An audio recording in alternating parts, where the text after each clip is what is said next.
Hey, how's it going, everybody? I'm here in Scottsdale, Arizona, and I wanted to do a quick video of my 2000 C5 Corvette. I've had it for 21 years, since February of 2000, and it's got about 118,000 miles in it now. I just recently put on these headlights that I got from Night Drive TV. Shout out to him for doing the work. I received them about a month and a half ago, and then I installed them. Took about maybe 4 hours. Didn't need to, but I was kind of messing around with some wires and stuff once I got inside the headlamp assembly. But I think they look pretty good. This is just with like the daylight running lights on, but overall I like these things. Definitely looks better than stock, and if you can tell, they're kind of like a lazy eye. They don't go up all the way. I think they go up maybe a little less than half of what they used to, but they definitely add a meaner look to the car.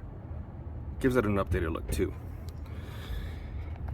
But yeah, for the car, I've done some work to it. I had it dynoed a few weeks ago at about 500, just over 500 horsepower to the engine, 450 to the rear wheels.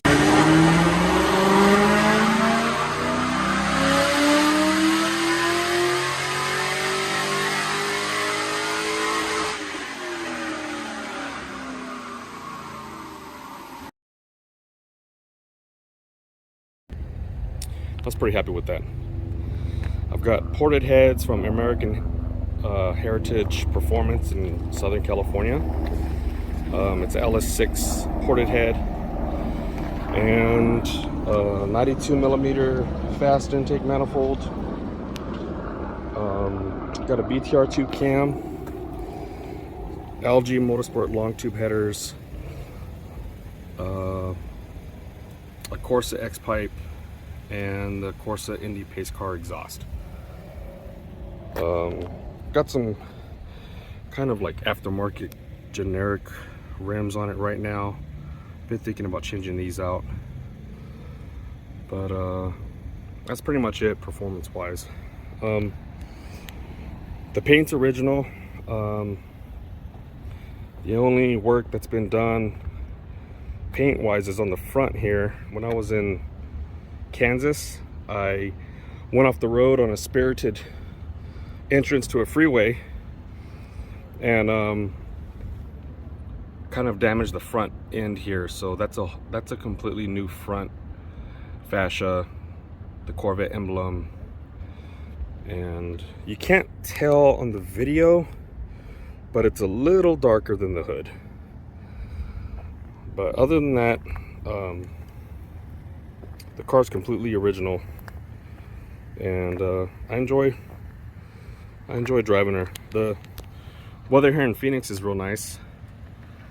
We don't have any salt water or anything to deal with here, and the car has been in Blythe for about, I think, about 14 years, which is in California, just on the other side of the Colorado River. And I've taken it with me. I was in the Army for a minute, and this was my daily. All my Army gear, golf clubs, just little trips here and there that I've done.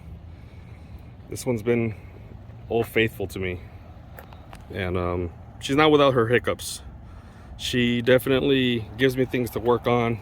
I still work on her. I've got a little bit of an oil leak right now from the oil pan gasket, so I'm gonna have to replace that. But overall, she's a good worker. She's a hard worker. I'll show you the inside here. So I did sit down.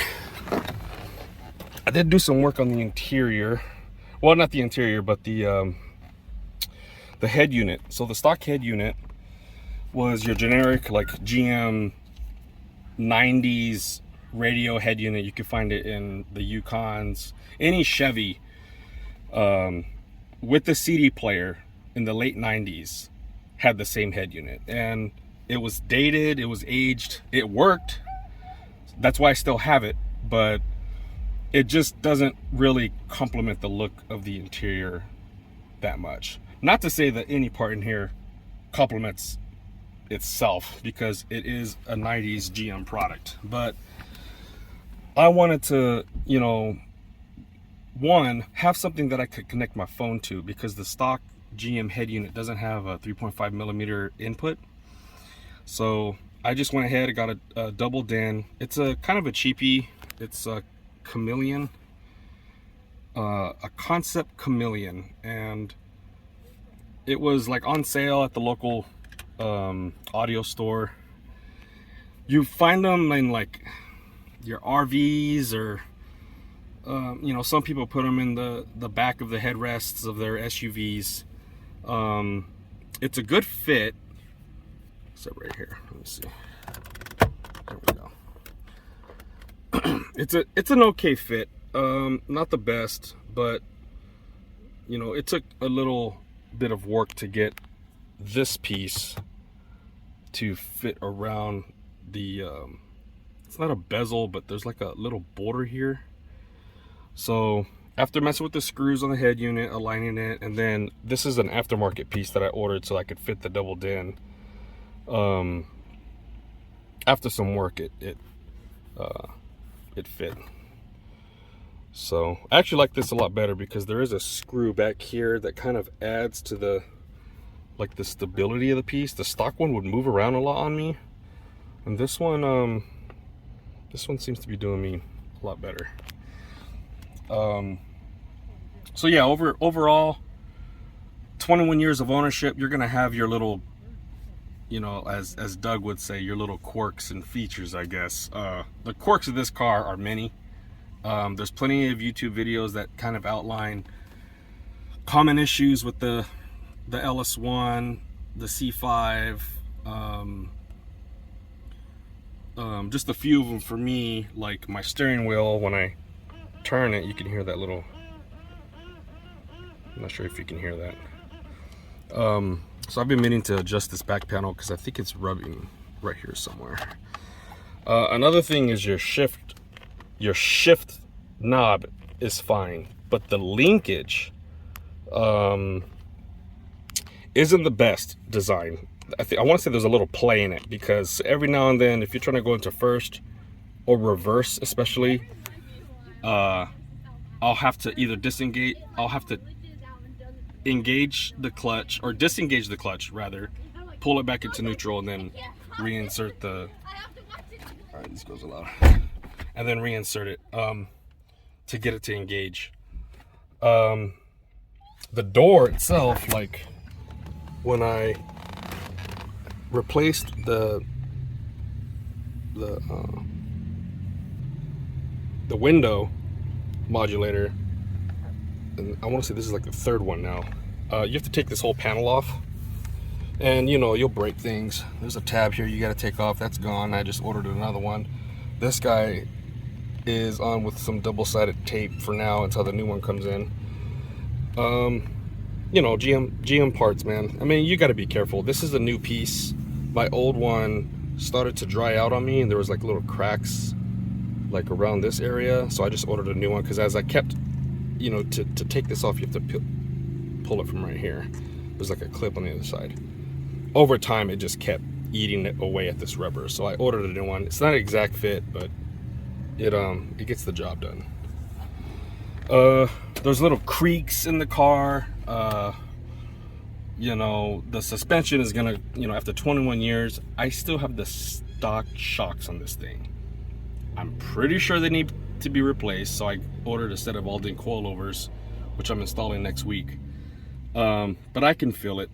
There's a little more roughness. The bushings, I'm sure, dried out. So yeah, that's just another project I gotta do. I'm gonna have to take off the transverse leaf springs for that. But overall, 21 years, black in the desert.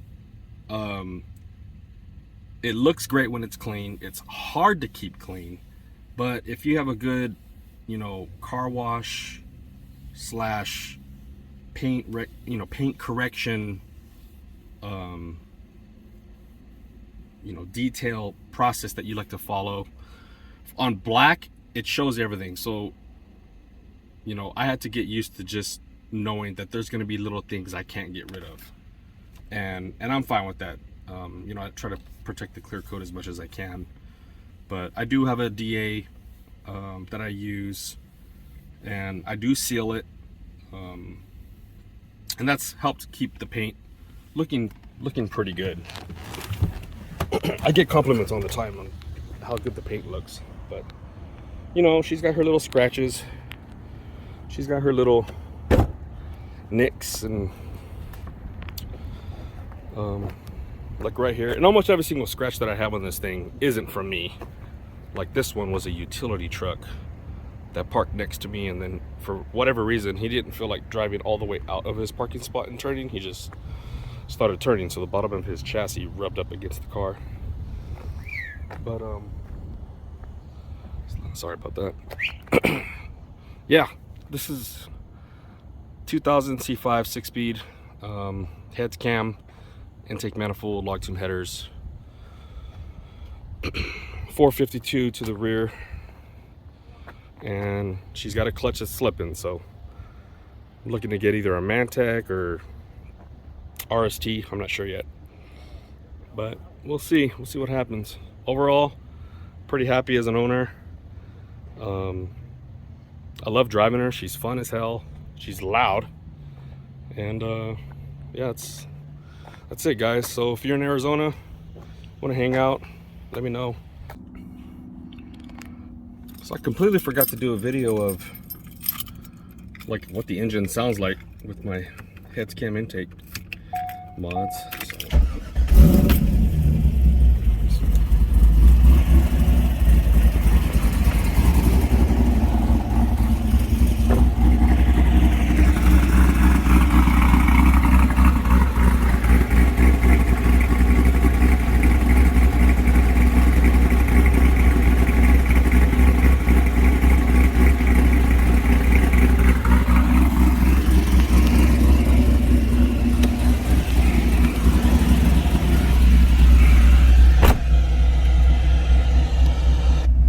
Sounds all that bad.